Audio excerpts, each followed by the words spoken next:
الحمد لله وحده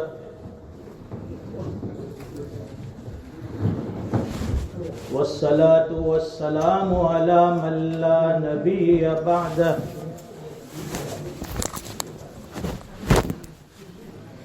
أما بعد فأعوذ بالله من الشيطان الرجيم بسم الله الرحمن الرحيم فمن يعمل مثقال ذرة خيرا يره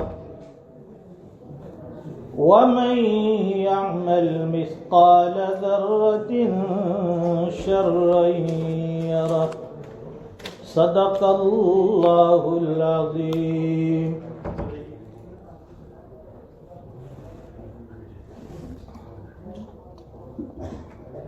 وطر کی نماز میں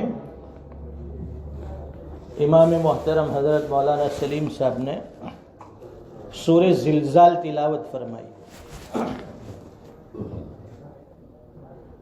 بہت موقع اور مناسبت والی یہ سورت ہے.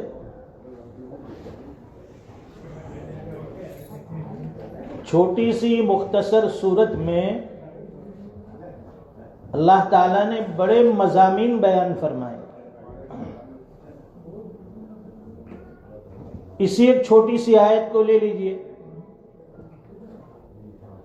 انسان کی پوری زندگی کی محنت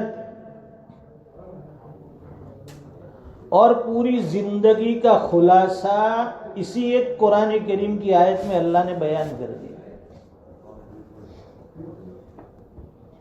اور زندگی کا مقصد بھی بتایا. مقصد زندگی اللہ تعالیٰ کی بندگی، مقصد حیات اللہ تعالیٰ کی یاد.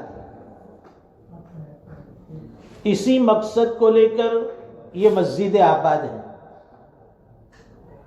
اسی مقصد کو لے کر مدارس چل رہے ہیں. اسی مقصد کے تحت خانقاہیں آباد ہے. اسی مقصد کو لے کر دعوت و تبلیغ کا عالمی پیمانے پر کام ہو رہا ہے. انسان کو اس کی اصلی زندگی اور دنیا میں بھیجے جانے کا مقصد بیان کیا اس میں. انسان جو بھی اعمال کرتا ہے، چھوٹا ہو یا بڑا، ظاہری ہو یا باطنی، اچھا ہو یا برا، یہ سارے اعمال نوٹ کیے جاتے ہیں. کہتے ہیں نا کہ بھئی انسان کے ساتھ دو فرشتے لگے ہوئے ہیں. قرآن کریم میں اللہ فرماتے ہیں کرامن کاتبین یعلمون ما تفعلون. دو معزز لکھنے والے فرشتے اللہ نے انسان کے ساتھ لگا رکھے. یعلمون ما تفعلون، تمہاری ہر مومنٹ کو، تمہاری ہر حرکت کو وہ برابر واچ کرتے ہیں، نوٹ کرتے ہیں، لکھتے ہیں. کوئی چیز ان سے مخفی اور چھپی ہوئی نہیں. کتنی بھی تنہائی میں، کتنے بھی پردے میں انسان کوئی عمل کر لے، نیک عمل ہو یا برا عمل، وہ فرشتے برابر اس کو نوٹ کرتے ہیں. بعض مرتبہ انسان گناہ اتنی پوشیدہ سے، اتنی تنہائی میں چھپ کر کرتا ہے اور وہ یہ سوچتا ہے کہ میرا عمل سب سے مخفی ہے، کوئی جانتا نہیں ہے. اللہ تو جانتے ہیں، وہ بھی جانتے ہیں کہ اللہ تو دیکھ رہے ہیں، لیکن اللہ کے علاوہ اسے دیکھنے والا کوئی نہیں. مخلوق میں اسے کوئی نہیں دیکھتا ہے اور وہ چھپ کر کرتا ہے، تنہائی میں کرتا ہے، اندھیریوں میں کرتا ہے، پردے میں کرتا ہے، بند کمرے میں کرتا ہے وہ گناہ. اور وہ کیا سمجھتا ہے کہ میرا یہ عمل کسی کے سامنے ظاہر نہیں ہوگا. لیکن اللہ تو فرماتے کہ ہم نے تمہارے ساتھ دو فرشتے لگا رکھے ہیں. تمہارا اٹھنے والا ہر قدم، تمہاری زندگی کا ہر عمل وہ فرشتے برابر نوٹ کرتے ہیں. تبھی تو فرمایا قرآن کریم کی اس آیت میں فَمَن يَعْمَلْ مِثْقَالَ ذَرَّةٍ خَيْرًا يَرَهُ، کہ انسان جو بھی چھوٹا سا عمل نیکی کا کرتا ہے، چھوٹی سے چھوٹی نیکی کرتا ہے، قیامت کے دن اللہ تعالیٰ اسے وہ دکھائیں گے. یہ نیکی تو بھول گیا تھا، تجھے یاد نہیں تھی، لیکن ہم نہیں بھولے، ہمارے فرشتے اسے لکھنا نہیں بھولے. وَمَن يَعْمَلْ مِثْقَالَ ذَرَّةٍ شَرًّا يَرَهُ. بعض مرتبہ انسان گناہ کرتا ہے، کرنے کے بعد بھول جاتا ہے. اللہ کے یہاں جب پوچھیں گے کہ تو نے فلاں گناہ کیا تھا، وہ نہ کہے گا انسان کہ میں نے تو یہ گناہ کیا نہیں. فرشتے رجسٹر بتائیں گے لکھنے والے ٹائمنگ کے ساتھ کہ اتنی تاریخ میں 18 تاریخ اور یہ رمضان کی پہلی رات تھی، فلاں وقت میں اتنے بجے تو نے فلاں گناہ کر لیا. تب اسے یاد آئے گا کہ ہاں. تو بتانا یہ ہے کہ انسان کا چھوٹا عمل ہو یا بڑا عمل، نیکی کا عمل ہو یا گناہ کا عمل، یہ سارے اعمال فرشتے نوٹ کرتے ہیں اور قیامت کے دن ہمیں بتایا جائے گا. ایسا نہیں کہ اللہ تعالیٰ اٹھا کر فیصلہ کر دیں گے کہ فلاں بندے کو جہنم میں بھیج دو، فلاں بندے کو جنت میں بھیج دو، بلکہ اس کے سامنے وہ رجسٹر لایا جائے گا، وہ حساب کتاب کی بک جو ہے وہ لائی جائے گی. اسے بتایا جائے گا، ہر اس کا عمل اسے دکھایا جائے گا کہ فلاں عمل تو نے نیکی کا کیا، فلاں عمل تو نے گناہ کا کیا. اس کے پاس اقرار کروائیں گے اور وہ اقرار کرے گا.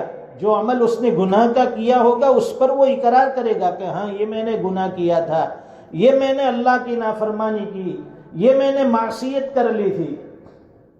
اللہ کے یہاں اندھا قانون نہیں ہوگا، ناانصافی نہیں ہوگی، وہاں ہر بندے کے ساتھ انصاف. بلکہ اللہ تعالیٰ تو فضل فرمائیں گے، گناہوں کے باوجود بھی بندوں کی مغفرت فرما دیں گے.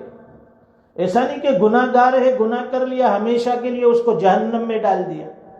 نہیں، ایک مدت تک گناہوں کی سزا دی جائے گی اس کو، اور پھر اللہ غفور الرحیم ہے، بخشنے والے ہیں، معاف کرنے والے ہیں. بعض بندوں کو تو گناہوں کے باوجود معاف کر دیتے ہیں. تو اسی لیے تو یہ بار بار رمضان کا مہینہ آتا ہے. یہ مبارک مہینہ کیوں آتا ہے؟ یہ صیام رمضان، قیام رمضان، روزوں کا مہینہ، عبادتوں کا مہینہ، نیکیوں کا مہینہ.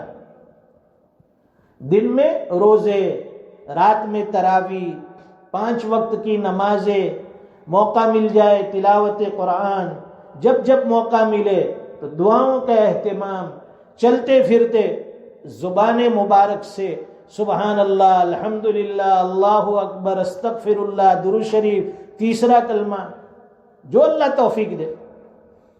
اب یہ زبان سے ذکر کرنے کے لیے تو انسان کو بیٹھنا بھی ضروری نہیں ہے، وضو کا ہونا بھی ضروری نہیں ہے، فارغ ہونا بھی ضروری نہیں ہے. دکان پہ بیٹھا ہے، کام بھی کرتا ہے، جاب پہ ہے، کام بھی کر رہا ہے، زبان سے صرف ذکر کرتا رہے، لا الہ الا اللہ، لا الہ الا اللہ، لا الہ الا اللہ، استغفار کرتا رہے دن بھر. گناہوں کی مغفرت ہو جائے گی، بخشش ہو جائے گی.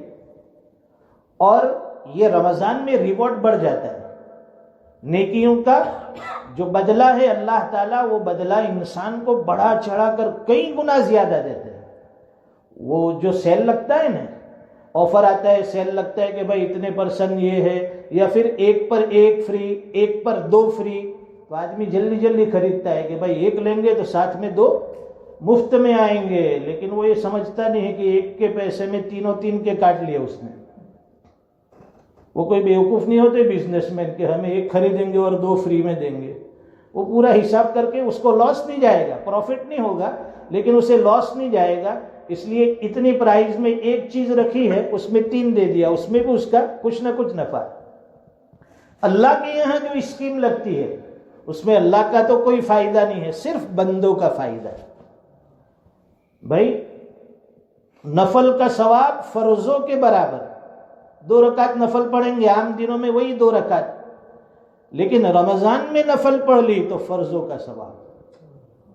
اور رمضان میں کوئی فرض ادا کر لیا 70 فرض کا ثواب. 70 فرض پڑھ کے دیکھیے کبھی، عشاء کی 4 رکعت پڑھ کے دیکھیے، کوشش کیجیے 1 مرتبہ 2 مرتبہ 3 مرتبہ، زیادہ سے زیادہ 8 سے 10 مرتبہ آدمی پڑھ سکتا ہے. 10 مرتبہ پڑھے گا تو کتنی ہوگی؟ 40 رکعت. ابھی 20 رکعت میں آدھے کھڑے، آدھے بیٹھے، آدھے رکوع میں. سب کی حالت دیکھو، کوئی نیند کے غلبے میں ہے بیچارہ، کوئی تھکا ہوا ہے. 20 رکعت میں یہ حال ہے تو سمجھو کہ عشاء کی 4 رکعت پر اللہ تعالیٰ وہ 70 فرض کا ثواب ہمیں عطا فرمائیں گے. وہ گنتے جاؤ، ہم تو گن بھی نہیں سکتے، روزانہ کا حساب کریں گے تو گن نہیں سکتے، لیکن اللہ کے یہاں یہ ساری چیزیں نوٹ کی جائے گی. اور یہ چیز انسان کو کب کام آئے گی؟ جب اس کی یہ دنیا کی ظاہری آنکھ بند ہوگی. یہ ظاہری اعتبار سے انسان مر جائے گا. اللہ نے انسان کو ہمیشہ مرنے والا نہیں بنایا ہے. ظاہری اعتبار سے 1 مرتبہ کی اسے موت آ جائے گی، پھر اس کے بعد موت نہیں ہے. پھر دوبارہ جب اللہ زندہ فرمائیں گے وہ لامحدود زندگی. دعوت کے ساتھی یہی سمجھاتے ہیں کہ بھائی ہمیں آخرت کی تیاری کرنی ہے، لامحدود زندگی کے لیے اللہ نے ہمیں بھیجا ہے، لیکن اس کا دار و مدار دنیا کی زندگی پر رکھا ہے. دنیا سے ایسے اعمال لے کر جاؤ، ایسی نیکیاں لے کر جاؤ کہ آپ کا پروردگار راضی ہو جائے، اللہ ہم سب سے راضی ہو جائے. تب جا کر وہ آخرت کی خوشحالی والی زندگی، وہ اللہ کی نعمتوں والی زندگی، جنت کی نعمتوں والی زندگی اللہ تعالی ہمیں عطا فرمائیں گے. دنیا میں کتنی بھی نعمتیں مل جائے لیکن جنت کے مقابلے میں اس کی کوئی حقیقت نہیں، کوئی حیثیت نہیں ہے. اس لیے فرمایا کہ انسان جب بھی کوئی گناہ کرے تو سوچے کہ فرشتے نوٹ کرتے ہیں، لکھ رہے ہیں. تو آدمی کے دل میں خوف ہوگا کہ بھائی اللہ اور اس کے فرشتے لکھنے والے لکھ رہے ہیں. جب یہ احساس دل میں پیدا ہو جاتا ہے آدمی گناہ سے بچ جاتا ہے. اور جب نیک اعمال کرے تو یہ سوچے کہ دیکھو یہ میری نیکیاں بھی لکھی جاتی ہے، دل میں خوشی ہوگی. ہم بھول جائیں گے لیکن لکھنے والے فرشتے نہیں بھولیں گے. اللہ کے یہاں سب چیزیں جمع ہیں، آخرت کے اندر ہمارے لیے سب چیزیں جمع ہوگی. اب کسی کی 60 سال کی زندگی تو 60 سال کی اس کی نمازیں، اس کی تلاوتیں، اس کے روزے، اس کی دعائیں، اس کے صدقات، اس کے خیرات، ساری نیکیاں اللہ کے یہاں ایک ذخیرہ ہوگا بڑا. لیکن دوسری طرف گناہ بھی ہوں گے، گناہوں کا انبار لگا ہوگا، بڑا ڈھیر ہوگا. اس لیے ہمیشہ اللہ سے گناہوں کی معافی مانگتے رہے. اے اللہ تو غفور الرحیم ہے. غفور الرحیم کا معنی بخشنے والا، معاف کرنے والا. اور ہم گنہگار ہیں، اللہ کے سامنے ہمیشہ نیچے بن کر رہے. ہم تو خطا کار ہے. ایسا نہیں کہ میں تو اللہ بہت نماز پڑھتا ہوں، میں تراویح بھی پہلی صف میں پڑھتا ہوں، میں رمضان میں بھی 5-6 ختم کر دیتا ہوں، میں روزہ تو چھوڑتا ہی نہیں ہوں. یہ اللہ کے یہاں ہیکڑی نہیں چلتی ہے. اعمال کی بڑھوتری بتانا وہاں اللہ کے یہاں پسند نہیں ہے. تم یہ ظاہر کرو کہ میں اتنی عبادتیں لے کر آیا ہوں، منہ پر مار دی جائے گی. وہاں تو فضل تلاش کرو اللہ کا. اللہ غفور الرحیم ہے، بخشنے والے ہیں. ہم کمزور ہیں، گنہگار ہیں، ہم سے کچھ نہیں ہوا، اور حقیقت میں کچھ نہیں ہوتا ہے. ہماری عبادتیں کیسی ہے؟ منہ پر مارنے کے قابل ہے. امام اعظم کے بارے میں سنا تھا کہنے کہ پوری رات عبادت میں گزارتے، عشاء کی نماز سے فجر پڑھتے تھے. سیدہ فاطمہ الزہرا 2 رکعت میں پوری رات ختم کر دیتی تھی. ایسی عبادت ہے ہماری؟ ابھی 1 گھنٹہ، سوا گھنٹہ، 1.5 گھنٹہ عبادت کی، ہم نے تھک گئے، سمجھ لیا کہ ہم نے قلعہ فتح کر لیا، جنت میں سب محل بک کروا لیے. تو اپنی عبادتوں پر ناز نہیں کرنا ہے، ہمیں فخر نہیں کرنا ہے. جو ہو جائے اللہ کا شکر ادا کرو کہ اللہ آپ کی توفیق سے یہ ہوا ہے. جو بھی ہوگا آپ کے فضل سے ہوگا، آپ کے کرم سے ہوگا، آپ کی عطا اور بخشش سے ہوگا. ہم سے تو کچھ نہیں ہوتا ہے. گجراتی میں وہ کہتے ہیں کہ وہ سیکلو پاپڑ بھی نٹھی ٹوٹا تھی. تو وہ یہ حال ہمارا ہے. بندگی کا صرف ہمارے اوپر کیا بھوت سوار ہو گیا کہ ہم بہت عبادت گزار ہیں. نہیں، اللہ کے سامنے عاجز بندہ اللہ کو بہت پسند ہے. جتنا عاجز بنو گے جتنا اپنے آپ کو نیچا دکھاؤ گے، جتنا گڑ گڑاؤ گے، اللہ تعالیٰ اتنی آسانی سے بندے کو معاف کر دیں گے کہ بھئی اس بندے کو معاف کر دو، رجسٹر دیکھنے کی ضرورت نہیں ہے، چلو میں نے اس کی مغفرت کر دی۔ اور جو کہے گا کہ میں تو اتنی عبادت لایا ہوں اللہ، تو کہا کہ لاؤ اس کا رجسٹر چیک کرو نہیں ذرا کیا کیا لایا ہے، تو سمجھو کہ رجسٹر چیک ہوا تو پکڑے گئے۔ پھر حساب دیتے دیتے انسان کے پسینے چھوٹ جائیں گے، کہ ہے نا کہ سورج ایک نیزے کے بقدر ہوگا سر پر، ہر انسان اپنے اعمال کے بقدر پسینے میں ڈوبا ہوگا، کوئی ٹخنوں کے بل، کوئی گھٹنوں کے بل، کوئی یہاں گلے تک، کوئی پورا پسینے میں ڈوبا ہوگا اس کے اعمال بد کی وجہ سے۔ اس لیے اللہ تعالیٰ سے ہمیشہ عافیت مانگو، اے اللہ زندگی عافیت والی عطا فرما، اے اللہ موت بھی عافیت والی عطا فرما، زندگی آپ کی رضا والی نصیب فرما، موت بھی آپ کی رضا والی نصیب فرما۔ جب زندگی اور موت اللہ کی رضا والی مل گئی تو درمیانی زندگی اللہ تعالیٰ ہم سے حساب نہیں لیں گے، معاف فرما لیں گے۔ اللہ تعالیٰ کہی سنی باتوں پر عمل کی توفیق عطا فرمائے۔ رمضان شروع ہو گیا اور دیکھتے ہی دیکھتے یہ گزر بھی جائے گا، 1 2 3 4 5 روزے گزرے، سمجھو کہ پہلا عشرہ ختم، دوسرا عشرہ شروع ہوگا وہ ختم۔ مولانا سلیم تلاش کریں گے کہ بھئی کب ختم قرآن رکھنا ہے، کن کو دعا کے لیے انوائٹ کرنا ہے، آنے والے جتنے مہمان ہوں گے دعا کے بعد ان کے لیے دسترخوان پر کیا چیز سجانی ہے، رکھنی ہے، وہ فکریں شروع ہو جائے گی۔ ابھی یہ رمضان شروع ہوا اور ابھی سمجھو کہ وہ ہمارا کیبن کھلا ہے، وہاں سب مہمان کھانا کھا رہے، ختم قرآن ہو گیا، حفاظ اکرام انویلپ لے کر عید کی تیاری میں لگے ہیں۔ یہ دن بہت تیزی سے گزر جاتے ہیں۔ اسی طرح انسان کی زندگی بھی ختم ہو جائے گی۔ ہم لوگ ابھی جتنے سال کے ہوئے، کوئی 50 سال، کوئی 60 سال، لیکن ہمیں ہمارا بچپنا برابر یاد ہوگا۔ بچپن میں ہم وہاں کھیلتے تھے، فلاں دکان سے سویٹ لیتے تھے، فلاں اسکول میں پڑھتے تھے، وہ ہمارے ٹیچر تھے، مکتب میں جاتے تھے، مدرسے میں وہ ہمارے استاد تھے، وہ سارا نقشہ ابھی بھی ہمارے آنکھوں کے سامنے۔ تو یہ 50 60 70 سال کی زندگی کہاں چلی گئی؟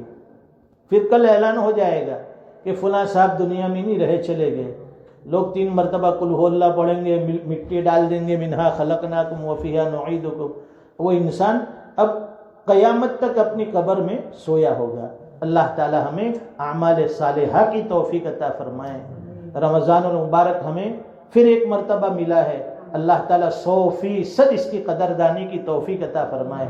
ماشاءاللہ ہمارے مولانا مقبول صاحب، مولانا سلیم صاحب، ہر سال یہ دارالعلم مسجد کا جو نظام ہے پورا مہینہ، دوسری مسجدوں میں تو نہیں ہوتا ہے، خال خال کسی نماز میں کوئی عالم آ گیا، اس کے پاس بات کروا لی، عصر کے بعد یا عشاء کے بعد ہو گیا، لیکن ہماری مسجد میں 5 وقت نماز کے بعد کوئی نہ کوئی عمل، صبح میں فجر کے بعد ذکر ہے، دوپہر میں کچھ عمل ہے، عصر کے بعد کچھ عمل ہے، عشاء کے بعد پھر عمل، کوئی نہ کوئی عمل ہوتا رہتا ہے۔ اور آنے والا سفیر کسی مسجد کا ایڈریس نہیں پوچھتا ہے۔ میں بھی وہاں اس طرف بلیک بن ہوتا ہوں، لیسٹر ہوتا ہوں، تو پوچھتے کہ بھائی کہاں سے آئے تھے، کہ فلاں جگہ سے آئے، یہاں سے کہاں جانا ہے، وہ ڈیوزبری میں وہ دارالعلم ہے نا، اس میں جانا ہے۔ جتنے بھی سفرا آتے ہیں سب اسی مسجد کا پتہ پوچھتے ہیں، ایڈریس پوچھتے ہیں، کیوں کہ یہاں جسمانی غذا بھی ملتی ہے، روحانی غذا بھی ملتی ہے، ان کے لیے رہائش کا انتظام، سحر کا انتظام، افطاری کا انتظام۔ اللہ تعالیٰ ان حضرات کی خدمات قبول فرمائیں، اور ان کے ساتھ جتنے بھی لوگ اس کار خیر میں جڑے ہیں، اللہ تعالیٰ سب کو ہمت حوصلہ عطا فرمائے، غیبی خزانے سے اللہ تعالیٰ ساری ضرورتیں پوری فرمائے۔ ہمارے دارالعلم کی بھی کیا کیا ضرورت ہے، یہ تو بڑھتی ہے، روز کم نہیں ہوتی ہے۔ ہمارا گھر کا خرچ بجٹ روزانہ کم نہیں ہوتا ہے، بڑھتا ہے۔ اسی طرح یہ مسجد ہے، مدرسہ ہے، اس کا خرچ اور اس کا بجٹ بھی روزانہ بڑھتا ہے، یہ اللہ اپنے خزانے سے پورا فرماتے ہیں۔ اور کچھ حضرات کو جن کے دل میں اللہ تعالیٰ مسجد اور مدرسے کی محبت ڈال دیتے ہیں، کچھ تعاون کر دیتے ہیں، جس کی وجہ سے یہ دینی فیکٹریاں، یہ کارخانے، یہ دینی مراکز، یہ مساجد اللہ تعالیٰ چلا رہے ہیں۔ اللہ تعالیٰ کہی سنی باتوں پر عمل کی توفیق عطا فرمائے۔ وآخر دعوانا ان الحمدللہ رب العالمین۔ سبحان اللہ و بحمدہ، سبحانک اللہم و بحمدک، نشہد ان لا الہ الا انت۔